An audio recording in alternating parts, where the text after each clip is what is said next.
魏婴安抚好温家人，并答应阿苑下午就去找他玩，阿苑才嘟着嘴从魏婴身上下去。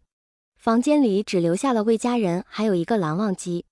本着不打扰魏婴和家人相处的心情，蓝忘机整理好家袍上的褶皱，准备踏出门槛的那一刻，被魏婴拉住了衣袖。蓝忘机就这样被魏婴留在了屋内，似乎预感了什么，整个心扑通扑通的跳个不停。魏婴换了一个女鬼，女鬼哆哆嗦嗦地拎起茶壶给屋里的人沏了茶。魏婴朝着女鬼挥了挥手，女鬼如获大赦，很快地消失在了房间内。魏婴清了清嗓子：“爷爷，我没事。我梦境里待了那么久，是因为不等老爷子发话，魏婴就把梦里的事如实告知。不过魏婴竟挑了些好的事情，比如和蟒蛇做了交易，给他找化龙草；比如自己在梦中为爹娘报了仇。对于其他的事闭口不谈，既然是梦，何必让家人担忧？”魏冕怪异地看了眼阿英，不是他不信阿英，只不过那蟒可不是好说话的主，都敢趁机向自己敲竹竿，阿英这哪有那么轻易放过？阿英不说就算了，等要走了再去打一顿，给他扭成麻花，让他吃点苦头。魏冕心里的小算盘打得叮当响，就算是梦也不准欺负我家崽子。魏贤倒没有接触过蟒，也不知其性格，所以对魏婴所讲也深信不疑，但也知魏婴必是有所隐瞒，就仙门百家那群人肯定对阿英添过堵。魏贤丝毫不介意在小本本上多记一笔。魏婴顿了顿，看了眼边上的小古板，深吸一口，早晚都要说的，还不如趁早说。爷爷，大伯，我有喜欢的人了。哦，哪家的姑娘被我家阿英看上了？阿英是看上哪家姑娘了？魏冕和魏贤几乎是同时回答的。魏冕暗搓搓想自己可以抱曾孙了，心里打定主意，只要阿英喜欢，不管用什么方法都要拐回魏家。我家阿英哪哪都是最好的，相貌好，身世好，这个世界鬼道第一人，哼，对方怎么可能不愿意？两人八卦的小眼神看得魏婴下意识打了一个哆嗦，硬着头皮说道：“阿英喜欢蓝湛，非他不可。”魏婴视死如归地看着二人，等待家人的宣判。蓝忘机听得魏婴的发言，耳朵犹如血般通红，如玉的面庞也带了些羞涩，不曾想是魏婴先告知家中长辈。蓝忘机默默起了身，对着两位长辈弯下了身，站一心月婴，望前辈成全。你说什么？魏冕一口茶水差点喷了出来。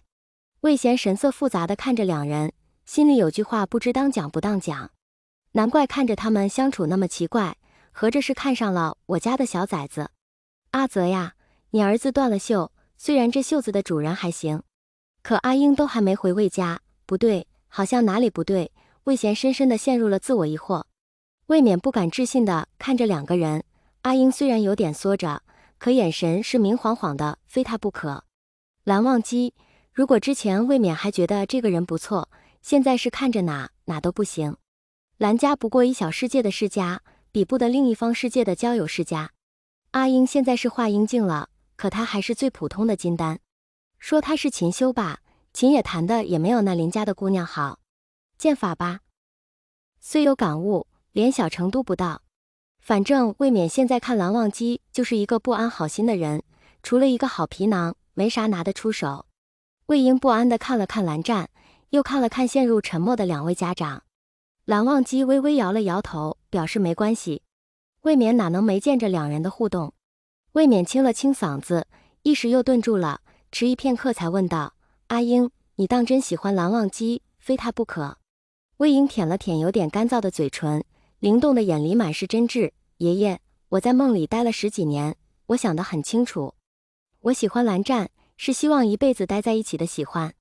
我看到有女子接近他，我会难受，会不安。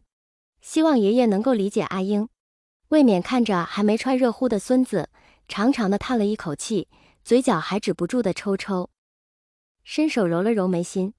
魏贤见状起身给魏冕揉了揉太阳穴：“阿英，你们先出去吧，我和你爷爷说。”魏婴见状也止了声音，拉着蓝忘机的手出了房门。魏冕看着两人相交的手，感觉自己脑阔痛。阿爹，我知道你想给阿英最好的，无论是修炼的环境还是未来的媳妇。魏贤提到媳妇，忍不住的扬了扬眉，接着说道：“蓝氏的家风可能有变，可他们对待感情向来是忠贞不二的。蓝忘机这个人，我接触比阿爹多，阿英练剑的时候就老爱黏在他身边。魏冕听到这句话，抬头看了眼魏贤，气不打一处来，合着你早就知道了。